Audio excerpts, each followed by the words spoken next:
Well, South Dakota's king of rock and roll has died. Myron Wackendorf of Myron Lee and the Caddies died just a few days shy of his 83rd birthday. KELOLAND's Perry Groten looks back on Wackendorf's Hall of Fame career.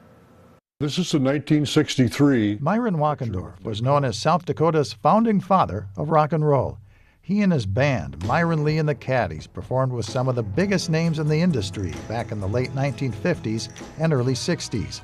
That included the likes of Bobby Vee, Roy Orbison, and Ronnie Spector of Ronnie and the Ronettes. The Ronettes were nice enough, Ronnie, to invite my band over to her parents' house in Harlem. So we had Thanksgiving dinner with them.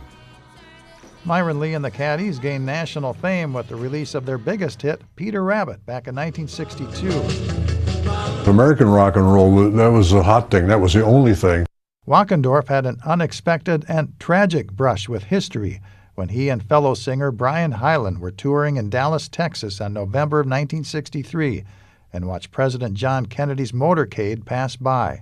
Moments later, Kennedy was shot and killed by an assassin. President Kennedy died at 1 p.m. Central Standard Time. We couldn't believe it. All we heard was sirens for the rest of that day and all night long. And of course, our concert was canceled. Wackendorf was a Music Hall of Fame member not only in South Dakota, but also in Minnesota and Iowa. Later in his career, he played local street dances and enjoyed the wildlife in the backyard of his Sioux Falls home. His was a voice that echoed through generations, a one-time teen idol whose talent put South Dakota in the rock and roll spotlight. Perry Groten, KELOLAND News.